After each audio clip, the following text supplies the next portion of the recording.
Assalamualaikum warahmatullahi wabarakatuh. Alhamdulillahi wa kafa, wassalatu wassalamu ala sayyidina Muhammadin Mustafa wa ala alihi wa ashabihi ahli sidqi wal wafa, amma ba'd.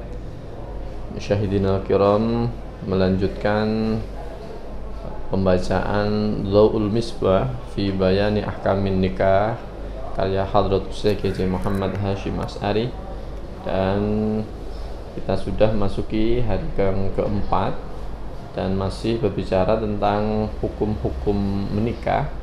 Jadi pertama kemarin kita bicara hukum asal menikah adalah mubah. Kita mengikuti Syafi'iyah, berbeda dengan ulama Hanafiyah yang mengatakan hukum asalnya adalah sunnah. Dan kita beralasan yang dipakai dalil bahwa nikah ini minal mubahat, termasuk hal-hal yang boleh, ya karena memandang nikah ini minas syahwat, pemenuhan terhadap syahwat, yang bahkan kemarin dikatakan oleh Abu Ishaq Asy-Syirazi dalam Al-Muhadzab itu adalah ibtigha'u laddatin tasbiru anha an-nafsu, yaitu sebuah kenyamanan, kenikmatan yang kita masih diberi kekuatan, masih mampu untuk menahannya gitu ya. Sehingga ini adalah mubah.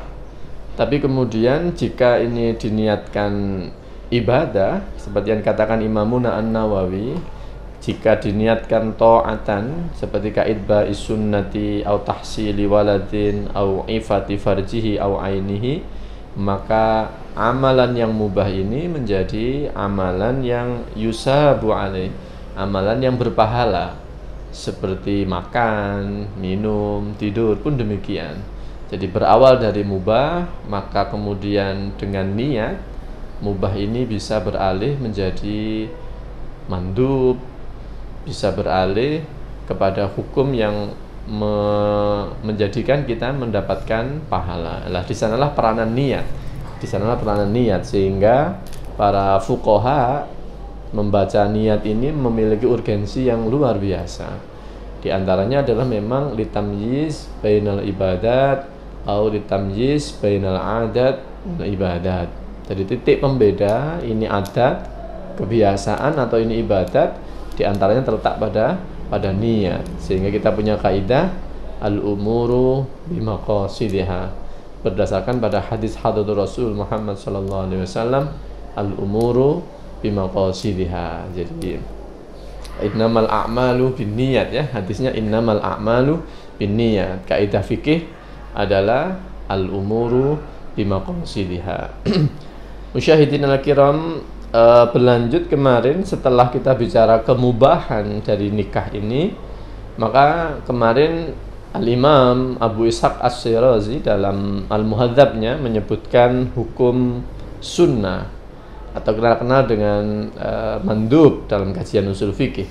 Sunnah ini berlaku bagi orang yang kemarin taqat nafsuhu ilal wat'i, yaitu memiliki hasrat yang sudah tak terbendung gitu, sangat ingin untuk melakukan hubungan badan, kemudian waqadara 'alal mahri wan nafaqah, kemarin mampu memberikan mahar dan mampu memberikan nafkah. Itu ini hukumnya sunnah.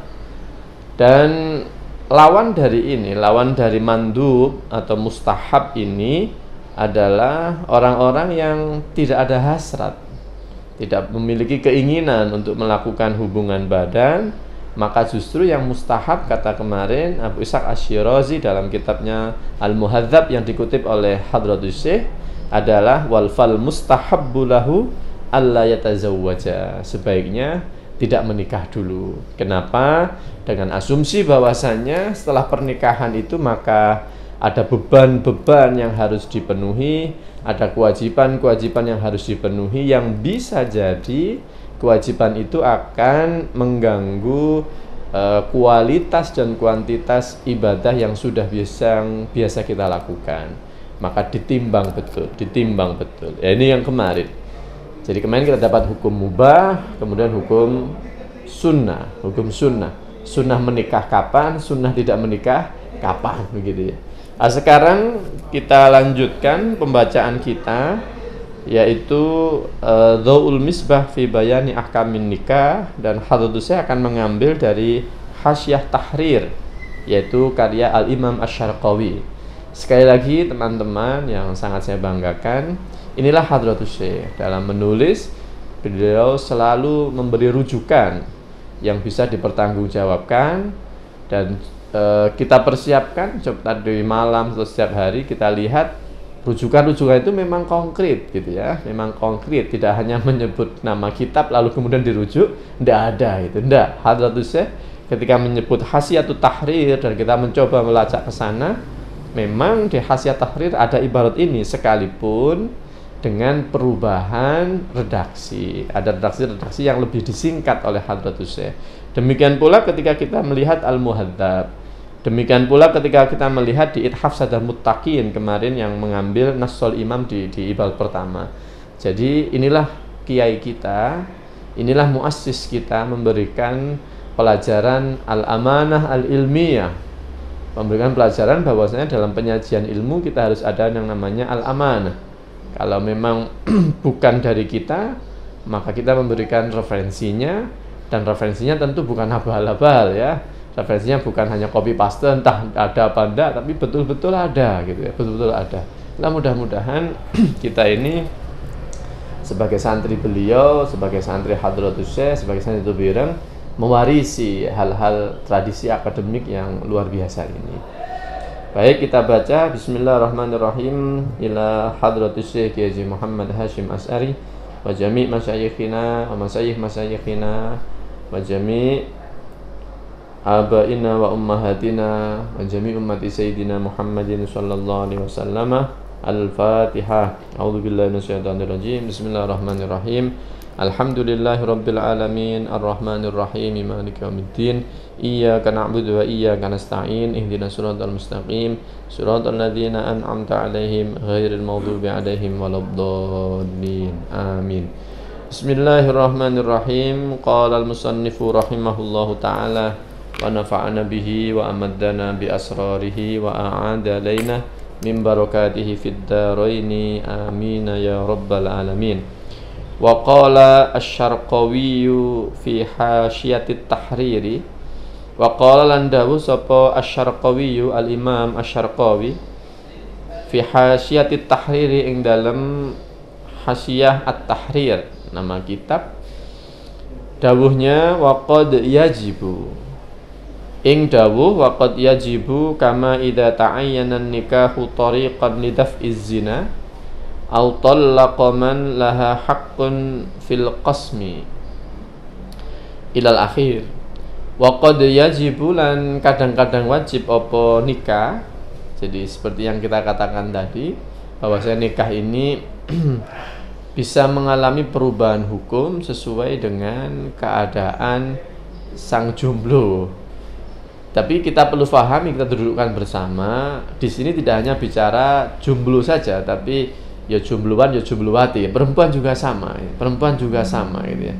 Seperti ini nanti. Waqad yajibu, lan kadang-kadang wajib apa nikah. Kama idza ta'ayyana, kaya ing dalam nalikane tertentu apa an nikahu nikah tariqan halih dadi dalan lidaf'iz zina, untuk mencegah perzinaan. Au talaqa, utawa mencerai sapa wong man ing istri, laha kang iku keduwe man hakun utawi hak fil qasmi ing dalem giliran istri. Jadi pernikahan tidaklah dia menempati atau berstatus dengan satu hukum saja. Sehingga dari sini kita betul-betul bisa mendudukkan hadis itu, man an-nikahu sunnati faman raghiba anhu falaysa minni. An-nikahu sunnati, kadang ada yang memahami hukum nikah itu sunnah berdasarkan hadis ini, an-nikahu sunnati. Lah ini kurang tepat gitu ya. Jadi sunnati di sana artinya adalah syariati, itu adalah aturanku gitu, aturanku. Lah syariat ini ya bisa bernuansa wajib, bisa bernuansa haram, bisa bernuansa sunnah, bisa bernuansa makruh, dan bisa bernuansa mubah gitu. Kemudian lanjutnya hadis, faman raghiba an sunnati falaysa minni. Kalau ada orang tidak suka dengan syariatku, benci dengan syariatku, benci dengan aturanku, maka dia bukan bagian dari umatku. Kalau kata sunnati tadi kita memaknai sunnah, nikah itu adalah sunnah gitu ya, sunnah dalam arti dilakukan dan pahala, ditinggalkan tidak apa-apa, maka hukum ini akan paten, hukum ini tidak akan berubah kepada hukum-hukum yang lain. Sedangkan nikah sebagaimana kita lihat, para ulama memberikan kriteria-kriteria kapan dia mubah, kapan dia sunnah, kapan dia makruh, kapan dia wajib, dan kapan dia haram, bahkan kapan dia khilaful aula gitu ya. Nah, inilah pentingnya kita ngaji kitab-kitab fikih. Kita ngaji turas para qudama, turas para masyayikh, turas para ulama kita. Bukan berarti dengan mengikuti kitab-kitab kuning ini, mengikuti turas-turas ini, mengikuti karya-karya para ulama, lantas kemudian kita meninggalkan apa yang disampaikan oleh Hadrat Rasul dalam sunnah nabawiyahnya, meninggalkan apa yang disampaikan, didhawuhkan oleh Allah Ta'ala dalam Al-Quran. Tentu bukan. Saya ingin memberi penegasan bahwasanya apa yang ditulis oleh Hadratus Syekh terjemahkan bahwasanya wa ma kutubul furu'i illa syarhun lil kitabi was sunnah. Kitab-kitab fikih itu tadi disebutkan ada Hasyiah Tahrir, ada Al-Muhadzab, ada kitab yang kita baca ini Dhaul Misbah.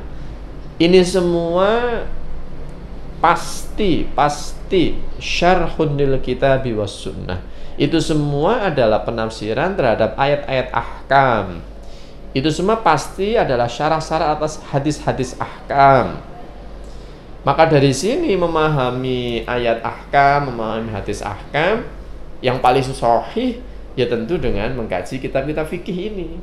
Bukan hanya membaca terjemahannya. Wih loh terjemahan nih, an-nikahu sunnati, nikah itu sunnahku, maka sunnah ini. Tidak begitu. Jadi siapa yang menerjemah dibandingkan dengan siapa yang mensyarah hadis-hadis ini, tentu kredibilitasnya kita bisa tahu.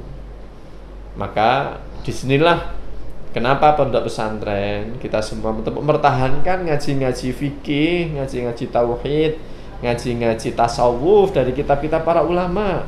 Tidak langsung merujuk pada Al-Quran, tidak langsung merujuk pada Alkitab dan As-Sunnah. Ya karena kitab-kitab para ulama itulah syarah yang mumpuni, tafsir yang mumpuni, syarah hadis yang mumpuni terhadap ayat-ayat, terhadap As-Sunnah An-Nabawiyah, sehingga supaya mantap kita ngaji turos, supaya mantap kita ngaji fikih. Baik, kita kembali. Waqad yajibu. Terkadang nikah itu menjadi wajib gitu ya. Tadi harus dilakukan, kalau ditinggalkan maka dosa gitu ya. Kapan itu? Idza ta'ayyana an-nikahu tariqan lidaf'iz zina. Yaitu ketika nikah ini menjadi satu-satunya solusi supaya tidak masuk ke dalam lubang perzinaan. Na'udzubillah tsumma na'udzubillah. Kita melihat bagaimana hari ini pergaulan perempuan dan laki-laki, bagaimana akses informasi di medsos, kemudahan mendapatkan apapun yang diinginkan dalam dunia maya, dalam fasilitas internet, bahkan internet kadang gratis pisan, ada wifi gitu ya. Nah ini semua dikhawatirkan, itu semua mengarahkan kita pada perzinaan. Dan jika memang sudah berhasrat sekali, bahkan sudah ada gambaran untuk berzina dan memang mau melakukan perzinaan, ini semua bisa dihentikan dengan menikah. Jadi solusi pertamanya adalah menikah gitu. Maka segeralah menikah, bahkan wajib menikah. Kalau memang kita punya dugaan, punya dugaan yang kuat bahwasanya kalau tidak menikah sudahlah, mesti kita akan jatuh dalam perzinaan.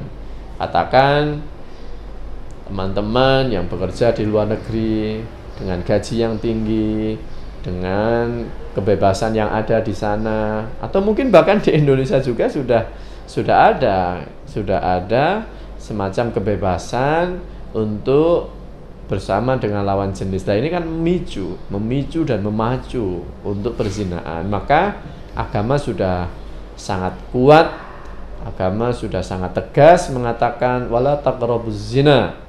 Janganlah engkau mendekati perzinaan, sehingga zina itu adalah haram. Dan kita punya kaidah usul fikih, kalau sesuatu itu dilarang gitu ya, an-nahyu anisy itu amrun bididdihi. Melarang melakukan sesuatu itu berarti perintah terhadap kebalikannya. Dilarang mendekati zina itu berarti wajib menjauhi zina gitu. Dan menjauhi zina itu ada tahapan-tahapan gitu ya. Tahapan yang paling puncak ketika puasa sudah tidak mampu lagi menyurutkan hasrat dan syahwat, maka menikahlah menjadi solusi satu-satunya. Jadi memang hadisnya itu kan ya ma'syarus syabab man istata'a minkumul ba'ah falyatazawwad. Solusi pertama dari orang-orang yang sudah berhasrat ini adalah an-nikah. Baru kalau memang tidak mampu menikah, masih bisa mengontrol, kemudian kebutuhannya juga masih banyak, kemampuannya memang belum mampu arah sana, faman lam yastati fa'alaihi bisawm. Fa'alaihi bisawm ya, kalau dulu ngaji diplesetkan fa'alaihi bisawbun. Nah ini innalillah wa inna ilaihi raji'un ya, bukan bisawbun tapi bisawm ya, bisawm.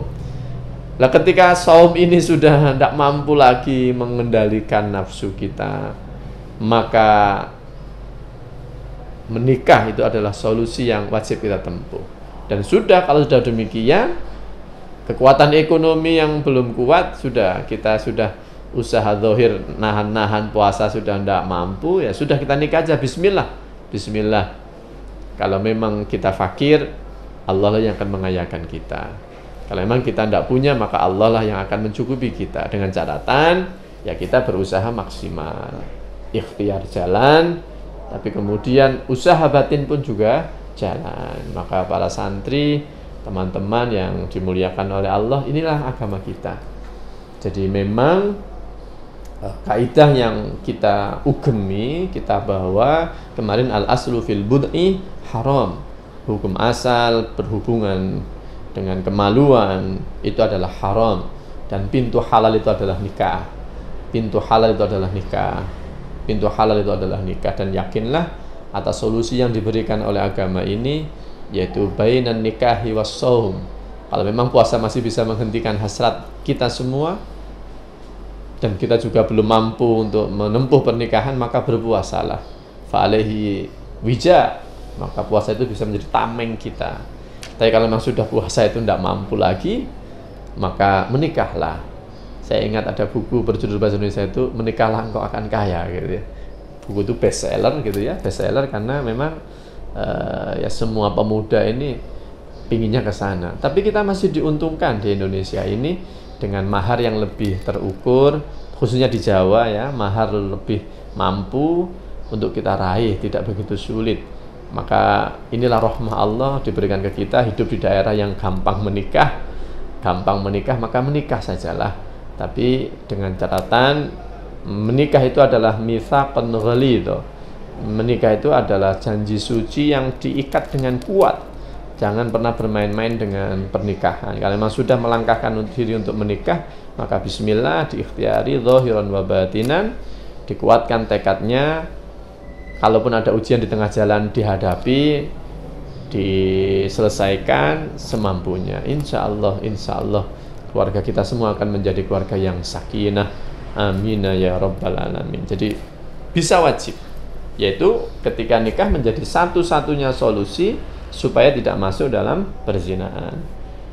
Waqad yakunu khilafal aula. Kadang nikah ini khilafal aula ya. Khilafal aula berarti lebih baik tidak menikah gitu ya. Lebih baik tidak menikah gitu. Jadi bisa wajib, bisa malah lebih baik tidak menikah gitu.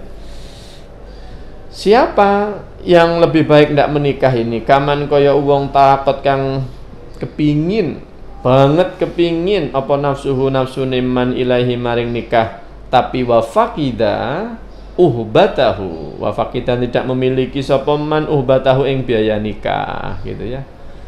Pingin tapi tidak punya modal, ya lebih baik tidak menikah. Terus gimana solusinya?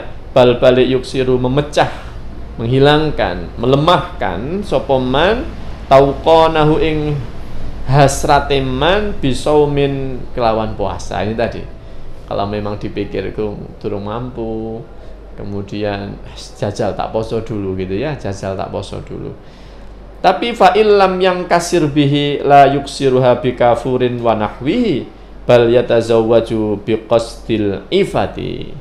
Fa illam yang kasir mongko lamun ora terpecah apa tauqanuhu, wis poso tapi cik kepingin terus gitu ya. Kemarin guyonane ketok wedhus muda pikirane kemana-mana gitu ya. Lam yang kasir tauqanuhu, wis gak iso ditahan ini, gak iso ditahan. Fa illam yang kasir mongko lamun ora terpecah apa tauqanuhu bihi kelawan saum gitu. La yuksiru mongko ora memecah sapa wong ha ing syahwatnya gitu ya. Bikafurin kelawan kafur. Menghilangkan syahwat dengan kafur apa, dengan menghirup wangi-wangian atau apa. Artinya kalau memang sudah puasa tidak mampu menahan gitu ya, maka jangan cari jalan lain gitu. Istimna katakan, onani, masturbasi, jangan. Posone tetap gak iso memecahkan syahwatmu, bal balik yatazawwaju. La yuksiruha bikafurin wa nahwihi, lan sepadane kafur, bal balik. Jangan kau pecahkan dengan cara selain puasa. Tapi gimana? Yatazawwaju menikah sopeman biqasdil ifati, dengan niat menjaga diri dari yang haram, menjaga diri dari zina, menjaga diri dari istimna, menjaga diri dari semua yang diharamkan oleh Allah Subhanahu wa taala. Inilah solusinya. Jadi ya, tapi biasanya santri ku nekatan ya. Nekatan kata pengen duit wani nikah itu santri. Ya karena tadi ini daripada bismillah lah, bismillah. Dan coba dilihatlah, saya masih ingat bagaimana Allah yarham Yaisolah mengawali kehidupan rumah tangganya. Apakah beliau langsung kaya raya atau melalui perjuangan? Ya semuanya saya kira dan saya yakini penuh perjuangan. Saya masih ingat dulu ketika disuruh Yaisolah dengan teman-teman di pusat kajian, Mas Amin bisa ditanya bagaimana ketika kita tidur di basement karena mau seminar di MPR pusat gitu ya. Saya sampaikan ke Mas Amin, Mas, iki sakno arek-arek tidur di bawah basement. Asine mek piro, arek piro, Mas Afi, Mas teman-teman di pusat kajian itu masih ingat. Kemudian disampaikanlah oleh Mas Amin ke Yaisolah itu. Kata Yaisolah, masih enak anak-anak daripada saya dulu, kontrakan saya lebih jelek daripada itu awal-awal pernikahan. Saya harus jalan sekian kilo untuk mencapai di tempat kerja saya dan seterusnya. Inilah memang ekonomi bisa ditata, tapi keharaman tidak bisa dinegosiasi. Jangan melakukan keharaman, tapi lakukanlah apa yang dihalalkan Gusti Allah. Rezeki insya Allah kita akan diberi kekayaan oleh Allah Subhanahu wa taala. Tapi dengan catatan tadi, biqasdil ifah, yaitu menjaga diri supaya tidak masuk terjerembab masuk dalam jurang keharaman. Nah ini, dan pengasuhnya sekarang sama, kalau cerita juga perjuangan. Apalagi kita ini, ya saya ya perjuangan dari kesulitan, tapi dinikmati saja. Mau dibagi berdua saja, dibagi dengan istri, ya kan, dibagi dengan istri. Saya yakin sekali bahwasanya ketika Allah Taala sudah iyakunu fuqara'a yuhnihimullah, yang penting niatnya ditata. Jadi kalau memang masih bisa puasa, berpuasalah. Kalau memang sudah tidak bisa dikendalikan dengan puasa, menikahlah. Tapi kata Syekh Syarqawi tadi, biqasdil ifati, niatkan supaya menjaga diri tidak masuk dalam jurang keharaman. Jadi tadi kita dapat hukum mubah, hukum sunnah, hukum wajib, hukum khilaful aula, dan yang terakhir waqad yukrahu. Kadang nikah ini makruh ya. Kamal lam tatuk nafsuhu ilaihi wa faqida uhbatahu aw wajadaha wa kana bihi illatun kaharamin wa ta'ninin. Waqad yukrahu atau yakrahu gitu ya. Waqad yakrahu lan kadang-kadang makruh apa nikah. Kamal lam tatuk kaya wong lam tatuk kang ora kepingin banget apa nafsu man ilahi maring nikah, udah ndak begitu berhasrat. Wa faqidalan orang duwe sapa man, kehilangan sapa man uhbatahu ing biaya nikah. Wis gak tapek pingin, gak duwe modal pisan, ya makruh nikah. Au wajada utawa nemu sapa man ha ing uhbatahu gitu ya. Wa kana lan ana iku bihi kelawan man ilatun nutai penyakit ya. Punya uang tapi badannya ndak sehat. Kaharamin kaya tua renta ya. Wis tuwek mbah, wis tua renta. Tapi ya jangan dikira orang tua kadang tidak butuh ya, butuh dia. Jadi ya kita yang muda-muda memang mikirnya nikah itu mawaddah ya bahasa Yai Musta'in Syafi'i ini. Jadi sakinah itu tujuan pernikahan, tapi pintu ke sana atau modal ke sana ya mawaddah dengan warohmah itu. Mawaddah itu ketika muda ya senang. Dia bojo ayu ya semangat, dia bojo nom, kita juga muda tenaganya kuat. Nah, ini mawaddah namanya. Kalau rohmah itu wis karek wis pokoke wong loro wis enak lah, masih gak lapo-lapo gitu. Dan betul memiliki pasangan sekalipun bayangan kita yang muda-muda mesti berhubungan badan itu tidak selamanya. Hanya kadang kita ini ditemani, di rumah ada temannya, bangun tidur ada temannya, itu sudah kenikmatan yang luar biasa. Ketika kita tua, orang tua itu kadang kamar mandi ada yang nemani, anak itu tidak akan mungkin bisa nemani orang tua sampai sehebat itu. Saya masih ingat betul bagaimana kita dinasehati ya. Yang merawat Hadratul Rasul Muhammad itu Sayyidatuna Aisyah, bukan Sayyidatuna Fatimah. Salah satu guru kita menasehatinya begitu. Jadi hebat-hebatnya anak gitu ya, tidak akan bisa menemani orang tuanya seperti pasangan menemani pasangannya. Maka mohon dimaklumilah dan mohon didukung orang tua yang dalam keadaan janda, duda dan pingin punya pasangan sebagai anak didukung karena kita tidak akan mampu menemani mereka seperti pasangan mereka. Ketika kita ini kalau udah nikah mas ya, kadang suri golei, kontak golei ya. Nah ini anak yang satu sudah bekerja di mana, anak yang satu kuliah di mana, terus kecuali kalau memang tidak berkehendak, kecuali. Jadi kan ini lam tatuk gitu ya. Lam tatuk artinya memang tidak ada dorongan ke sana gitu. Kalau ada dorong tidak apa-apa. Itu tidak sayang sama ibu, tidak sayang sama ayah. Lah, ayah kan sudah tiada, tinggal didongakno itu sudah sayang. Ibu kan sudah tidak ada, didoakan ya.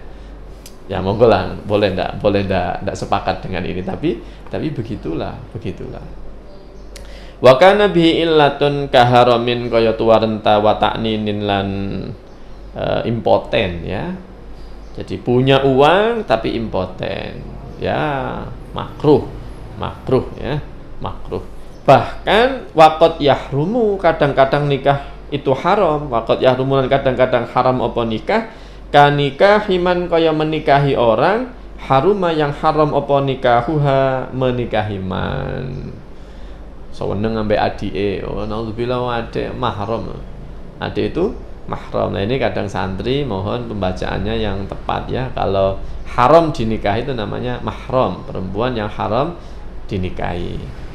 Kalau muhrim, orang yang sedang melakukan ibadah ihram. Nah inilah teman-teman santri, kita berlatih tepat dan benar dalam memilih redaksi supaya apa ya, supaya kita mengikuti garis-garis yang ada, istilah-istilah yang ada supaya tidak jambor.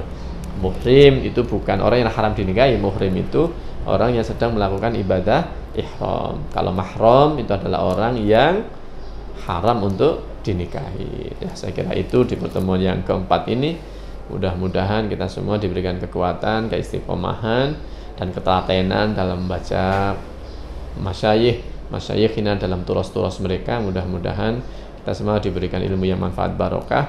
Wal afwa minkum. Assalamualaikum warahmatullahi wabarakatuh.